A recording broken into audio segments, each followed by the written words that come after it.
Today on the channel, we finally got our hands on one of the longest delayed figures in the G.I. Joe classified series. Today, we're looking at Dial Toad on Way I Got It Figured. The way I got it figured. What's up, figure fans? Way I Got It Figured, back with another G.I. Joe classified series review. This time we're looking at number 149, Dial Tone. He is from the wave before, I guess what the current wave is, which actually isn't even the current wave because now Snake Eyes and Cobra Commander are shipping. So, you know, we're 2 waves back. And I got mine from my buddy Phil over at Crossfire Collectibles. He got 2. And, you know, they took a while to get here. And, of course, I have other videos to do. So I'm just now getting around to them.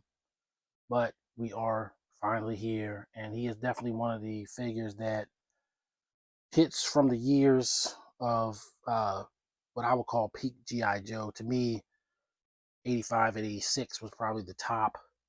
And before it starts to kind of, maybe it starts to level off and then go down, right? So, 86 lineup, one of the best lineups, followed the 85 lineup, obviously, preceded the 87 lineup. And Dial Tone wasn't a favorite of mine. Sort of like Bazooka on the show, they kind of made him kind of a loser. But my best friend, who dearly departed, you know, passed away, he loved Dial Toad. And he thought that Dial Toad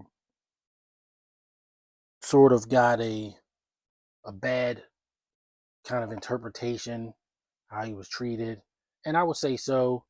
As we find out later, you know, like the unit that he's in, the real life unit that he's in is actually kind of like a badass unit. So he's definitely more combat oriented than sort of advertised.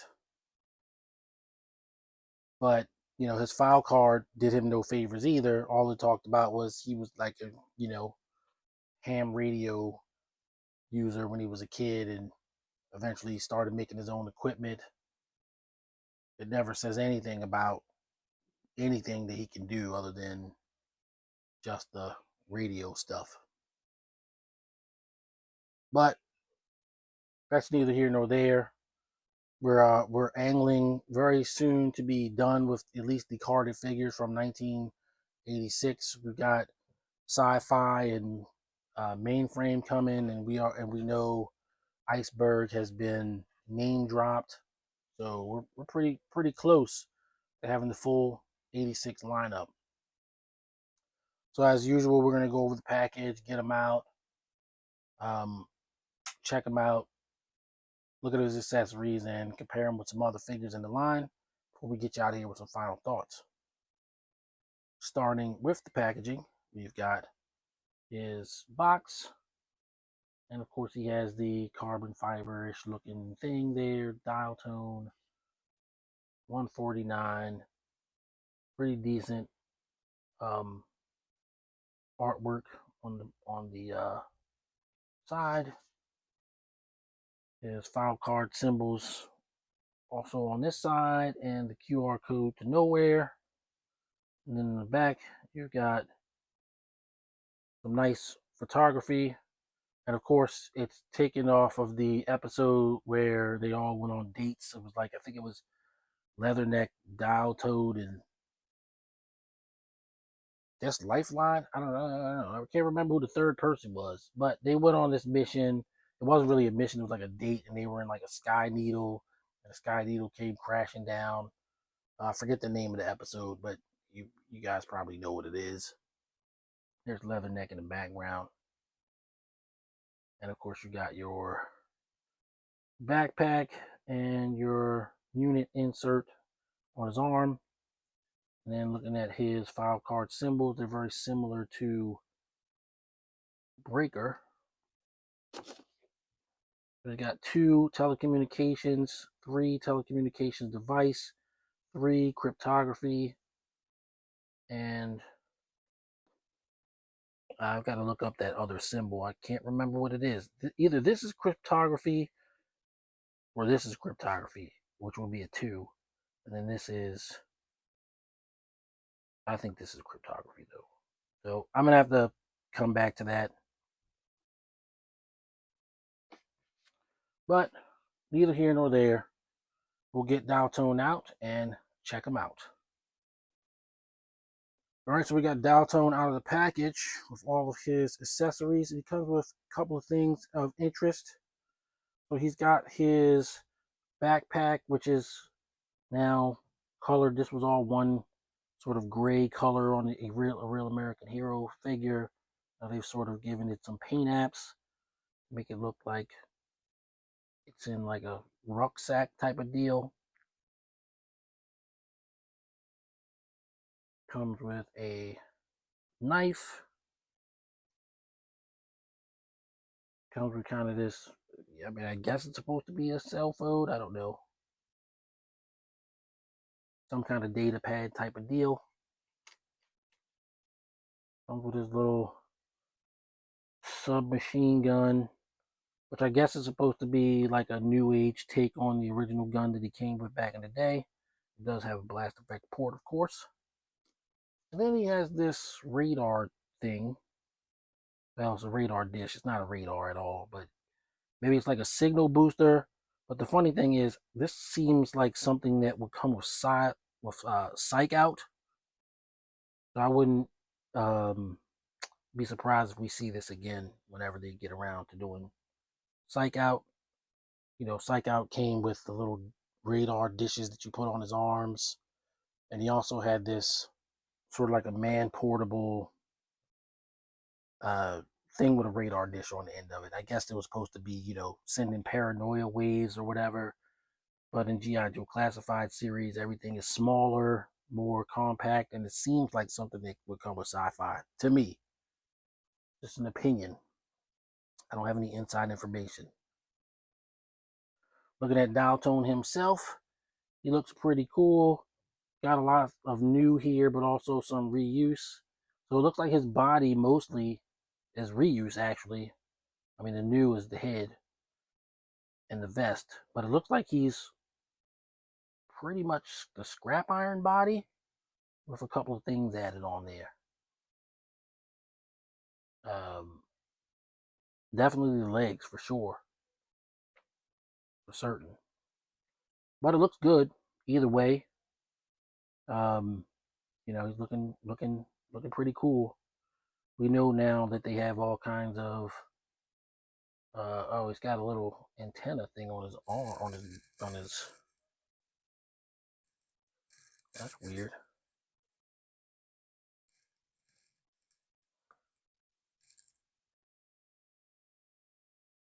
He's got like a. It's like on his neck, almost like a. I mean, on his ear, of course, he has the headphones, and then I guess maybe this is supposed to be like a cord, but why is it around his neck? Kind of weird, but it's there. You can see it. So he's looking good. Just a basic articulation scheme, normal G.I. Joe Classified series look. Nothing crazy.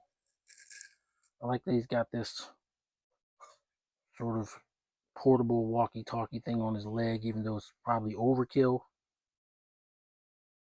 But yeah, looks pretty cool. You can, of course, remove his beret.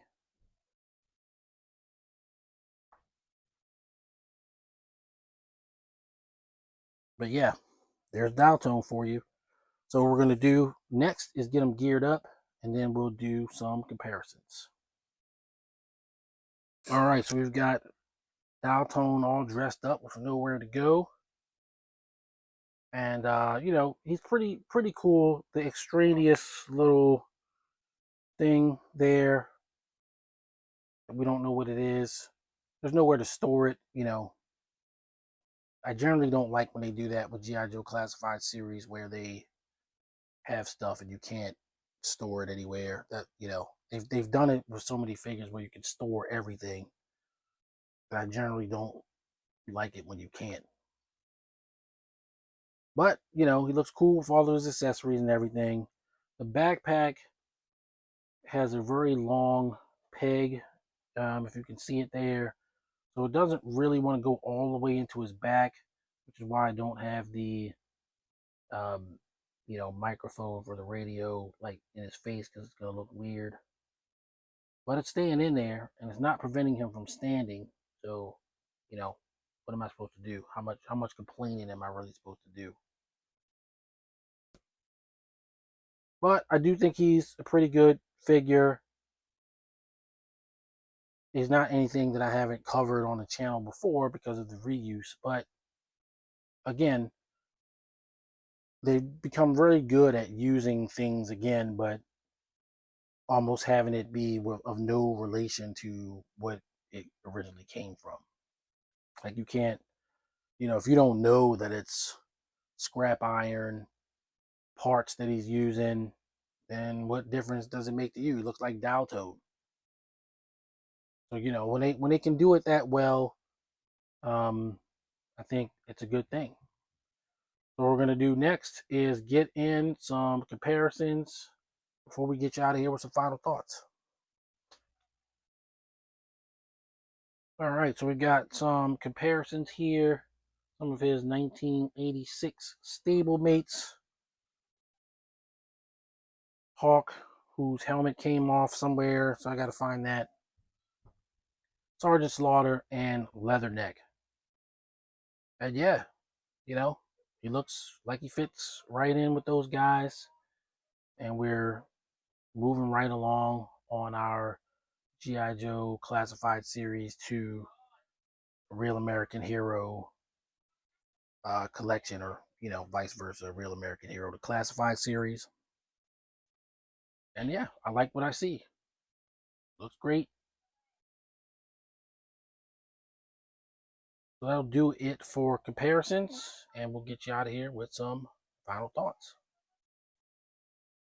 Final thoughts on G.I. Joe Classified Series number 149, Dial Toad. Hey, I think Dial Toad's a pretty cool figure. I mean, I'm not going to give him a 10. You know, he's pretty obvious reuse to me, but, you know, I always say I have a very trained eye at this. Most G.I. Joe Classified Series figures I've handled and reviewed on the channel. But I do like what they did with it. I like how they made him into Dalto. Even though, you know, he's got the scrap iron boots and legs and arms, but, you know, so does Alpine, so does Wolf Spider, and a couple other guys. But, you know, when I look at it, it looks like Dalto. So I'm pretty cool with that. And I'm going to give him a 9 for that because I really like it. Once my G.I. Joe Classified Series collecting career is over, he's definitely gonna, you know, be one that's looked at as, you know, pretty close to what you want when you're talking about dial tone. So that's gonna do it for this one. Thanks for all the new subscribers. Trying to keep the content going for you guys on a regular basis. I know sometimes I can't do it all the time or every time that I want to, but you know, we're moving still at a pretty good clip. Tomorrow we will have a Street Fighter video up, so be on the lookout for that. That will do it for this video. If you're new to the channel, please like and subscribe. We've got G.I. Joe Classified Series, Marvel Legends, Transformers, Street Fighter. You could see virtually anything on this channel, but we got our favorites that you can easily tell just by the sheer volume of videos, and there will certainly be more of all of it to come. Until next time, everybody stay safe. Happy collecting. See you on the next video. Peace. The way I got it figured.